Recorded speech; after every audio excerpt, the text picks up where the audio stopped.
फातिमा की रानी माँ, प्रभु यीशु की माँ, आसरा तू ही है माँ।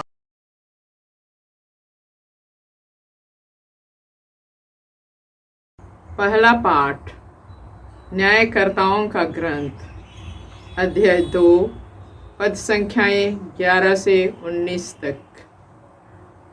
इस्राएली प्रभु की दृष्टि में पाप करने और बाल देवताओं की पूजा करने लगे। उन्होंने प्रभु को, अपने पूर्वजों के ईश्वर को, जो उन्हें मिस्र से निकाल लाया था, छोड़ दिया।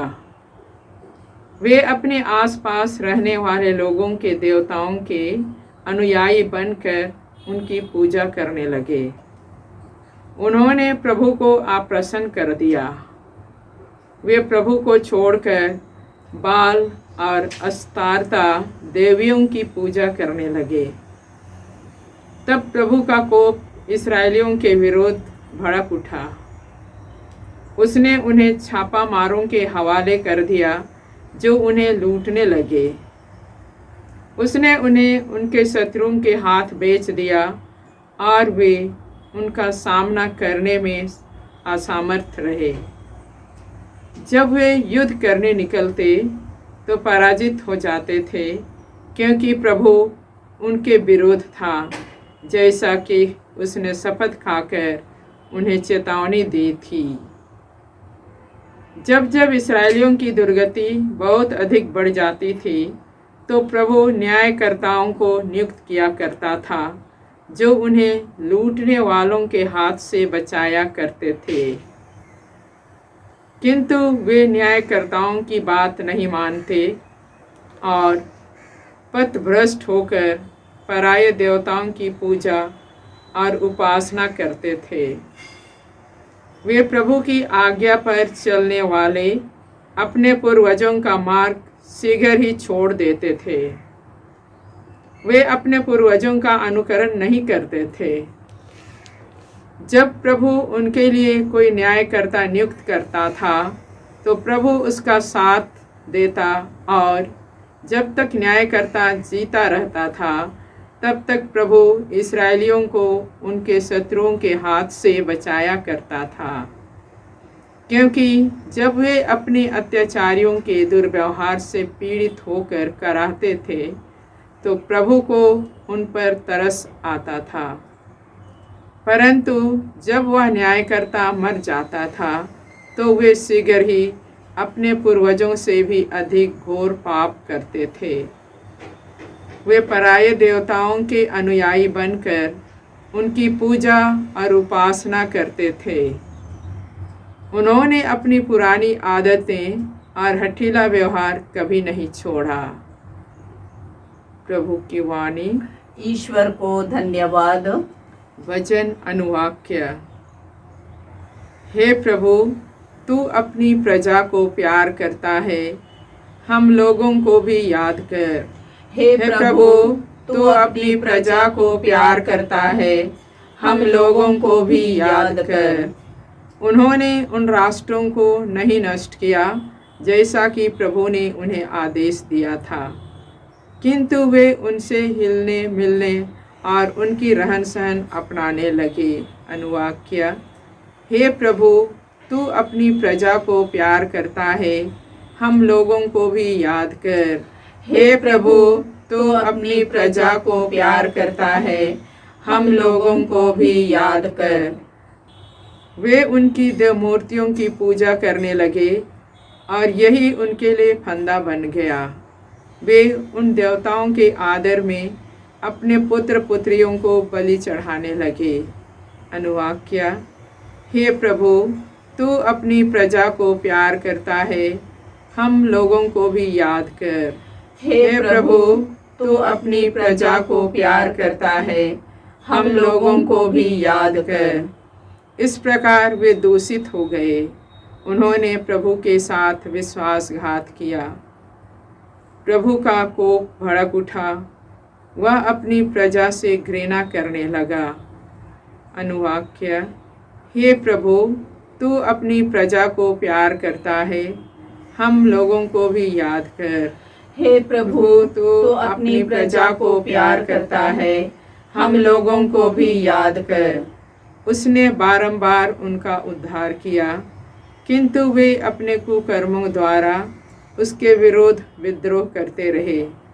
फिर भी जब जब उन्होंने दुहाई दी तो उसने उनकी दुर्दशा पर दया की। अनुवाक्य। हे प्रभु, तू अपनी प्रजा को प्यार करता है, हम लोगों को भी याद कर। हे प्रभु, तू अपनी प्रजा को प्यार करता है, हम लोगों को भी याद कर। जय घोष। हालेलुया। धन्य है वे जो अपने को दीनहीन समझते हैं, स्वर्ग राज्य उन्हीं का है। हालेलुया। प्रभु आप लोगों के साथ हो और आपकी आत्मा के संत मत्ती के अनुसार प्रभु यीशु ख्रिस्त का पवित्र सुसमाचार। हे प्रभु, तेरी महिमा हो। अध्याय 19 पद संख्याएं 16 से 22। एक मनुष्य ने यीशु के पास आकर कहा, गुरुवर, अनंत जीवन प्राप्त करने के लिए मैं कौन सा भला कार्य करूं? यीशु ने उत्तर दिया, भले के विषय में मुझे क्यों पूछते हो? एक ही तो भला है। यदि तुम जीवन में प्रवेश करना चाहते हो तो आज्ञाओं का पालन करो। उसने पूछा, कौन सी आज्ञाएं? यीशु ने कहा, हत्या मत करो, व्यभिचार मत करो, चोरी मत करो, झूठी गवाही मत दो, अपने माता पिता का आदर करो और अपने पड़ोसी को अपने समान प्यार करो। नवयुवक ने उनसे कहा, मैंने इन सब का पालन किया है, मुझ में किस बात की कमी है? यीशु ने उससे उत्तर दिया, यदि तुम पूर्ण होना चाहते हो तो जाओ, अपनी सारी संपत्ति बेचकर गरीबों को दे दो, और स्वर्ग में तुम्हारे लिए पूंजी रखी रहेगी। तब आकर मेरा अनुसरण करो। यह सुनकर वह नवयुवक उदास हो गया और चला गया, क्योंकि वह धनी था। यह प्रभु का सुसमाचार है। हे ख्रिस्त, तेरी स्तुति हो। ख्रिस्त में प्यारे भाइयों और बहनों, धन्य है वे जो अपने को दीनहीन समझते हैं, स्वर्ग राज्य उन्हीं का है।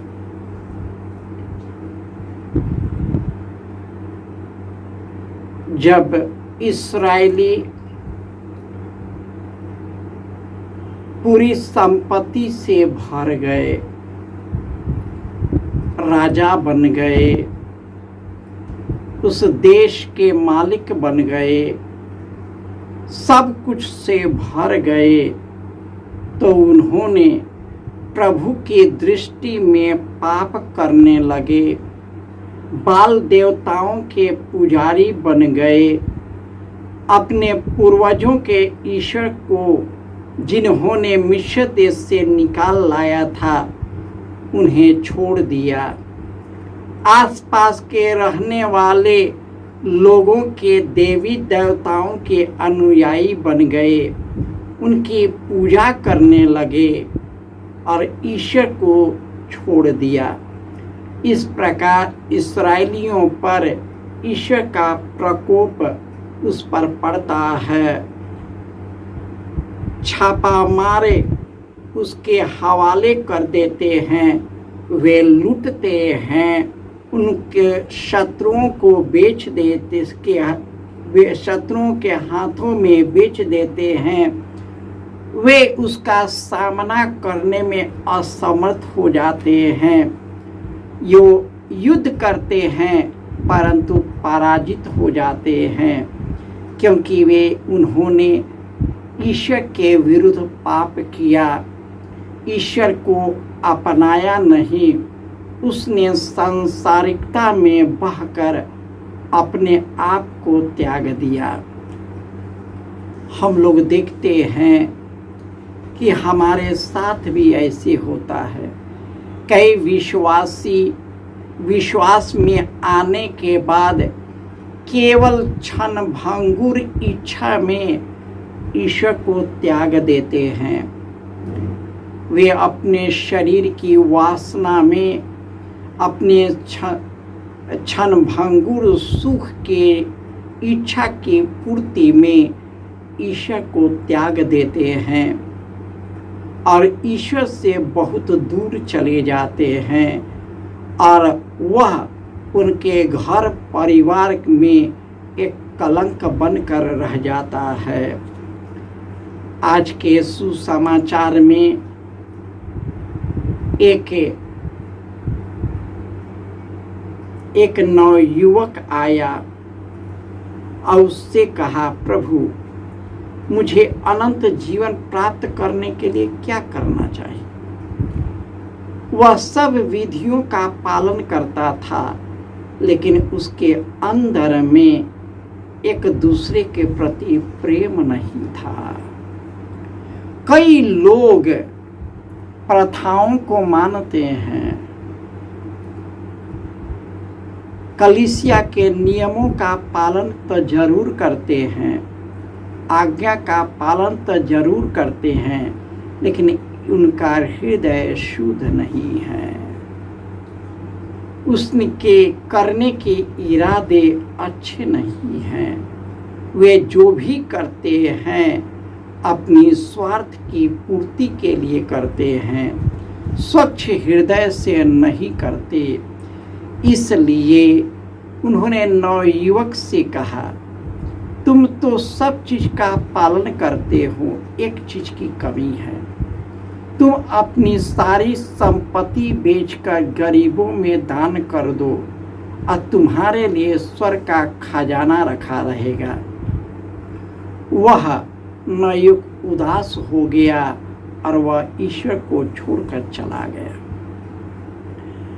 आज के भागते युग में मनुष्य की यही दशा है कि वह अपने क्षण भंगुर इच्छा की पूर्ति के लिए वह ईश्वर को भी बेच देता है, वह ईश्वर को भी त्याग देता है, नीरे मनुष्य का सहारा लेता है, नीरे वस्तुओं का सहारा लेता है, नीरे इच्छा की पूर्ति के लिए ललायित होता है, जो उनके लिए कभी सहारा नहीं होता। मनुष्य उसे त्याग देता है, यह शरीर भी त्याग देता है। जो अपने लिए जमा करता है वह भी उसे छोड़ देता है, परंतु जो ईश्वर में बना रहता है वह सदा सर्वदा बना रहता है।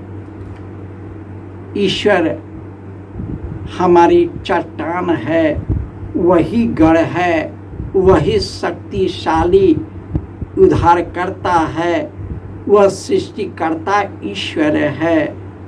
हमने उसे भुला दिया है, हमने उसे त्याग दिया है, इस सृष्टि को ही भगवान बना लिया, सृष्टिकर्ता से अलग हो गया।